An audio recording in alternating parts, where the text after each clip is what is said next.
Hello there.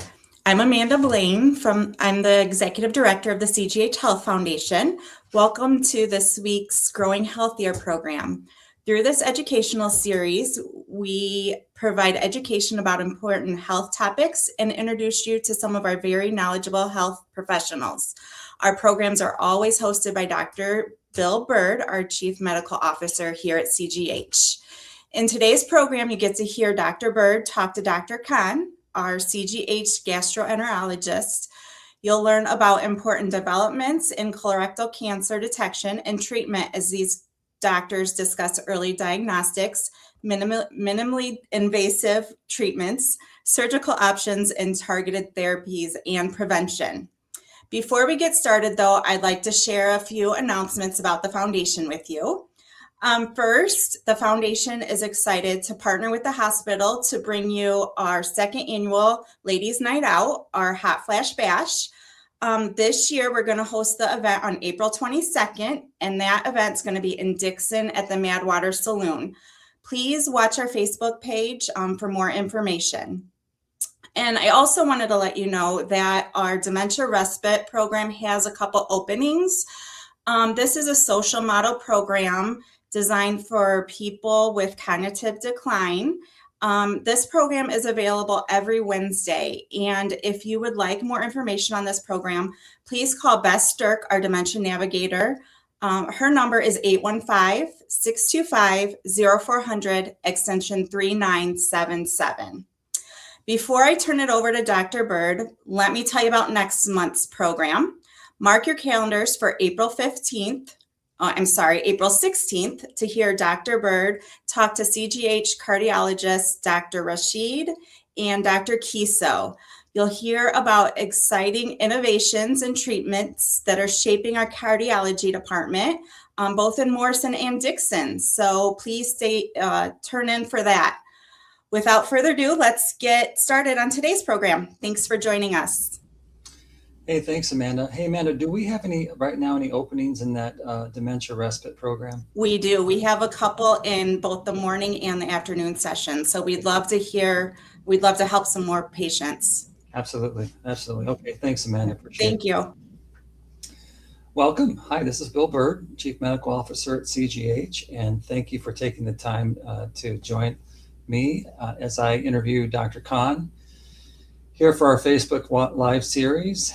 And today we're going to talk about all things colorectal cancer.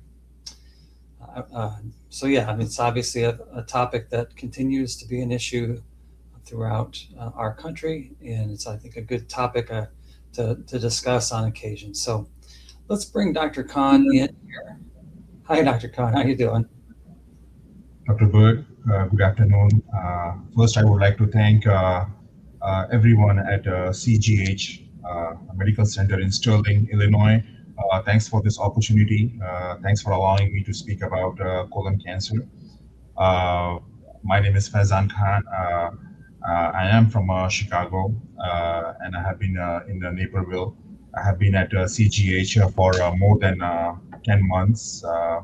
Excellent place to work at. Thanks for the opportunity, and thanks to all my endoscopy nurses. Thank you. So tell just for the folks who, obviously you've been here for 10 months, so some folks around the area know you, not everyone does. Tell us a little bit about why you decided you wanted to, when you went through the medical school and residency process, what made you decide you wanted to do gastroenterology? Dr. Bird, being a gastroenterology was, I knew it even when I was 10 years old, because my mom and dad, I grew up in India. I was 19 years when I moved to the United States. But both my parents, they have IBS issues, irritable bowel syndrome, chronic acid reflux, abdominal pains, constipation. So we always had that, since I grew up in India, we had H. pylori infection, which is an infection of the stomach. So I have always been to gastroenterologist, accompanying my parents. The sad part back then was, we did not have many gastroenterologist specialists who can actually listen to the patients and provide treatment and, solution. So it is very blessing, that here we are. Your training. I went to medical school, Midwestern University, which is in Downers Grove, Okay. 90 minutes from here. Then I did my internal medicine residency at Chicago Heights, Franciscan St. James Hospital. Okay. So Uh, you're pretty much obviously you were born in India, but you've done a lot of your work in the Chicago area in terms of. Absolutely. I was 19 years old when I came here, and then I went to Loyola Medical School. Yeah. Okay. So I'm just trying to log in once again. Sorry Yeah. about that. Okay. There Good. you Hey, go. let's get right into it and start Absolutely. talking about colorectal cancer. So, I guess my first question is what are the current recommendations uh, for screening for colorectal cancer, Dr. Khan? Absolutely. The first thing we have to understand is, colon cancer is still, the leading cause of cancer, worldwide. It's just not America, it's just worldwide. In India, it is the number three cause of cancer. Here in America, number two cause of, cancer, both men and women. You know, and the incidence has been gradually going up. And I will go, in the next few minutes, why the incidence keeps growing up gradually in the last many years, actually. Colon cancer, just for people who don't know what colon is part of your bowel. It is your bowel, it is your large bowel, and you have some abnormal cells in the lining of the mucosa of the colon that eventually becomes into cancer, right? So, how do we know if you have cancer? What are the risk factors, that predispose you to have colon cancer? Number one, age more than 45. you know you have predisposition for colon cancer. When you talk about ethnicity, black race, they have a higher incidence of colon cancer. Personal history of previous colon cancer, personal history of having high grade colon polyps, Okay. you can have colon cancer. If you have personal history of Crohn's disease or ulcerative colitis, Okay. it is a category of inflammatory bowel disease, then you have a risk for having colon cancer. Then the most talked about things these days is about lifestyle, about diet. People are like, what can we eat? Mm. What can we eat to prevent colon polyps? What can we take any medications to decrease the risk for colon cancer? There are many theories, but there is no 100% definite answer. But the best thing you can do for yourself and for your family members is to educate them to have a diet high in fiber, to have a diet low in fat content, a diet low in calories, and try to avoid red meat, Okay. try to avoid processed food. So, that's what we call, right? A typical Western diet. A typical Western diet is diet low in fiber, Yep. high in fat, high in calories. Try to avoid that. Try to avoid processed meat, red meat. That's one thing. Exercise, exercise, exercise. That cannot be stressed enough. You have to exercise at least two times or three times a week. If you're diabetic, keep your diabetes under control. Yeah. Okay. Weight loss. If you're a smoker, stop smoking. Okay, smoking is harmful. Yes, it can cause you any kind of cancer, including pancreatic cancer. The same thing with colon cancer. The incidence is high if you're a smoker. Alcohol consumption. You have to be like very mild or no alcohol, if at all, if possible. Okay, and other risk factor is if you have radiation therapy for any kind of previous cancer, specifically to the abdomen, that Yeah. will then you have a high risk for having colon cancer. Sure. Hey, can you speak? You mentioned if you have a personal history, you're at increased risk. Can you kind of talk through the details of how you take care of patients and decide when patients who are going to be screened if they have a family member like a parent? I don't know if brothers and sisters count as well, but someone who's pretty close family member, and when you start screening those individuals. Absolutely. That's a very good question. The first thing that we do as a gastroenterologist is we categorize patients. Are they average risk for colon cancer or are they at like high risk for colon cancer? So average risk patients, are basically, patients who are like more than 45 years of age. They don't have any family history of colon cancer. or family history of high-grade polyps. They don't have any personal history of colon polyps or personal history of colon cancer. They don't have Crohn's disease, ulcerative colitis. They are not smokers. They are not morbid obese. These are average risk patients. Mhm. Then high risk patients are somebody who have a family history of colon cancer, you know, who have a family member, first degree family member whose age is less than 60 and they had colon cancer. Okay. Again, age less than 60, there's a cutoff mark. You know, Okay. so if a family member has, for example, if somebody's father, who was 55 years of age and they had a colon cancer, then that patient is a high risk patient. Yeah. And that patient should start getting colonoscopy starting at age 40 Okay. or 10 years before the parent's age of diagnosis. Okay. For example, in this scenario, which I just gave you, the father was 55 years of age, Yeah. okay, and now the patient is 40 years of age, okay. So since it's a high risk, patient should start getting colonoscopy starting at age 40.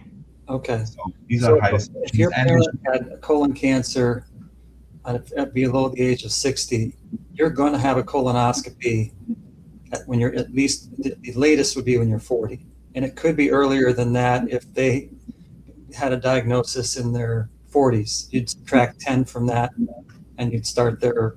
Okay. absolutely. Thank you for summarizing that. And you are right. Initiate screening starting at age 40. Yes. Okay. And then you should continue colonoscopies every 5 years from then. Yeah. And the biggest question that comes into the picture is, when should we stop doing colonoscopies? Yeah. That's a very common question we hear all the time. If you have to know one answer, the answer would be 75. Okay. Stop doing colonoscopies. If your previous colonoscopies were normal without any high-grade colon polyps, you can stop at 75. Okay. But patients who are from age 75 to 85, you can still do colonoscopies if patient doesn't have any significant comorbid problems. Yeah. If they're And not if they don't have any really- significant, Yeah. yes, and if they don't have any significant family history. Sure. So But let's talk about the colonoscopies versus other screening options. So I'll let you kind of talk about like the colonoscopy process, Absolutely. and then also I'll let you talk a little bit about some of these other screening options and how helpful they are compared to colonoscopy. So I'll let you. I'm gonna throw that back to you. Let you talk about that a little bit, Dr. Khan. Absolutely. So colonoscopy is definitely the gold standard for detecting and preventing colon cancer. Why colonoscopy? Because in colonoscopy, you are looking at the full colon, the right side of the colon, the middle side of the colon, which is called the transverse colon, and the right side of the colon, which is ascending colon. You're looking at the full colon. And during the colonoscopy, you can actually see the polyps, because polyps are precancerous, majority of them, and we can remove them at the same time. Then the polyps are gone, right? So colonoscopy is a gold standard. And the only thing is, some people don't like colonoscopies is because you have to take the prep one day before the procedure, then you have to go for sedation, and there is a risk for perforation, but the risk of perforation is very, very, very low. It's 0.2, and I think at CGH in Sterling, I think our risk of perforation is 0, because we do a good job here. So number one, colonoscopy is number one gold standard. But when patients don't want to get a colonoscopy, what other options they have? Okay, there are some stool samples they can submit to the lab. One of them is Cologuard. We're looking at the DNA for the Cologuard, and if the Cologuard is negative, then you should keep doing Cologuards every 3 years. Okay. Okay. Then you can do FIT testing.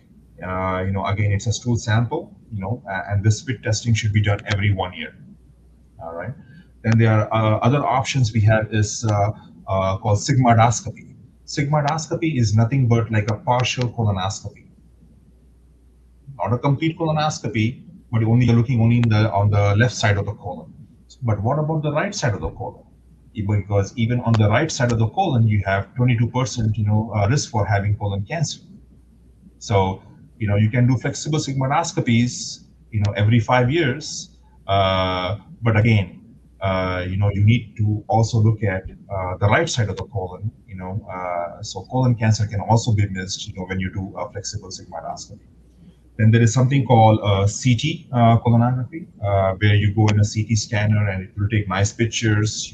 But the problem is, CTs are offered at university hospital, okay, like Mayo Clinic, University of Chicago, Northwestern University. Yeah. You have most likely you will end up paying from your pocket because insurance will not cover for these CT scans. Okay, and if you see polyps on this CT scan, you still have to do a colonoscopy to remove them. Right. I think you probably still have to do the bowel prep for that, right? So they can get good pictures. Yeah, they take very excellent pictures for this thing.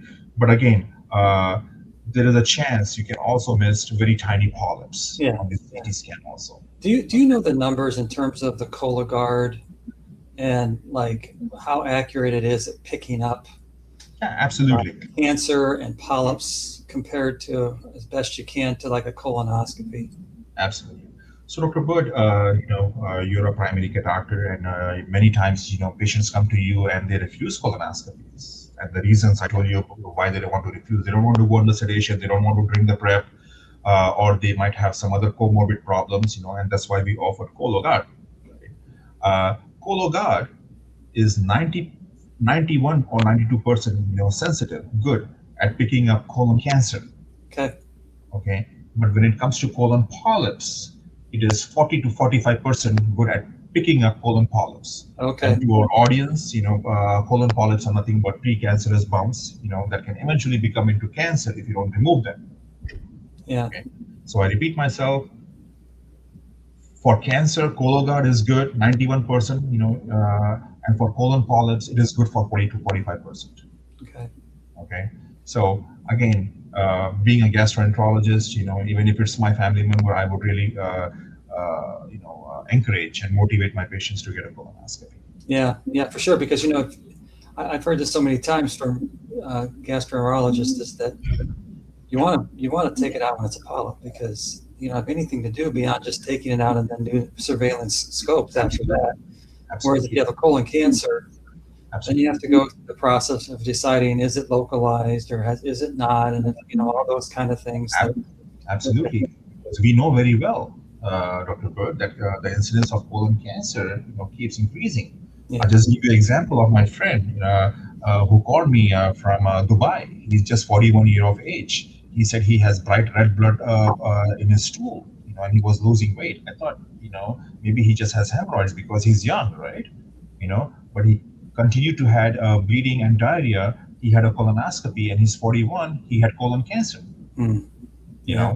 So that's a thing is we have to educate our patients. We as physicians, we are supposed to take time, sit down with the patients, and tell them about the risk and the benefits of getting a colonoscopy.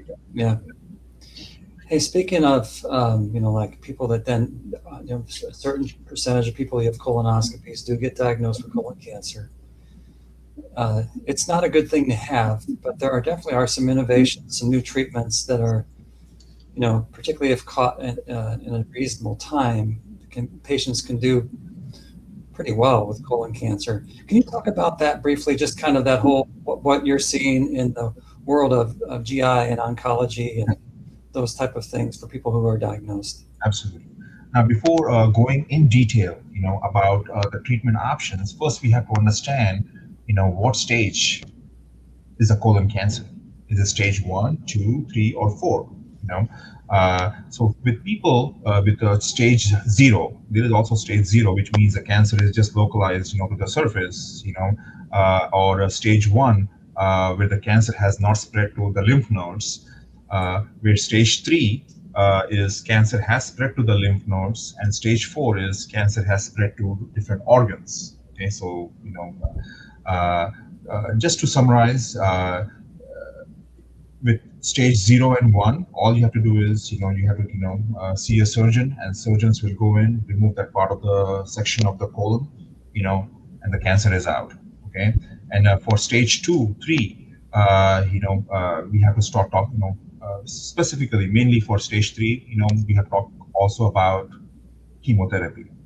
Okay, There's a reason. Once a colon cancer is diagnosed, the first thing we do is we get a CT scan of the chest, abdomen, and the pelvis to make sure the cancer has not spread to other organs. We are looking at the lymph nodes, we are looking at the nearby organs surrounding the colon, and also we are looking at the distant organs from the colon, which is your liver, your bones, and your lungs. Okay.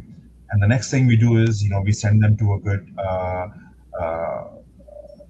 colorectal surgeon, we already have in-house at CGH in Sterling, and we also send them to oncology for further treatment options. Okay. Okay. Yeah, and that not that you ever want colorectal cancer, but to your point, we're fortunate here at the hospital. Once yourself or Dr. Monty does a scope, and if they were to identify colorectal cancer, between our oncologists, Dr. Al Sayed and Dr. Ali Khan, and then Dr. Kim, and who's a colorectal surgeon, we can take care of what's going on with that cancer. Very nice. And like I said, our goal, at CGH in Sterling, in the GI department, is to get our patients to be seen sooner than later. Yeah. Okay. Once we find out, there is somebody on the waiting list, we take care of them, sooner than later, rather than wait for it. Good. Well, I think, very short and sweet, but also very informative. Thank you. Dr. Khan, thank you for your time. Thank you for going through the specifics of screening and what we should be thinking about for screening for colorectal cancer. And for those of you who are watching, and if you found this helpful, please share it with your friends and family. And also, feel free to make an appointment in our GI clinic, and one of our GI providers will eventually get you to, there we go, they'll eventually get you to Dr. Khan or Dr. Monty to have a screening colonoscopy done. So, and thanks for the opportunity. Thanks for getting time. Thank you. All right. I have a hunch we have a few slides we want to show here. Yes. Barb Tiemann, one of our nurse midwife in the OB department, is our employee of the month for March. So congratulations to Barb on that honor. And then Teamwork Award, we want to give a shout out to the folks there in our finance and accounting department who were the recipients of this award. So congratulations to them. And then Doctor's Day is March 30th. So if you happen to run into your doctor on March 30th, wish them happy Doctor's Day. Oh yeah, and then as Amanda said at the beginning of our broadcast, we're going to be doing a conversation with our cardiologist, Dr. Rashid, who is in Morrison, and Dr. Kiso, who is in Dixon. So looking forward to having a conversation with those two physicians about some heart-related issues. Okay, well, thank you for taking the time to watch this broadcast, and I will see you next time. Until then, this is Bill Bird, Chief Medical Officer at CGH Medical Center.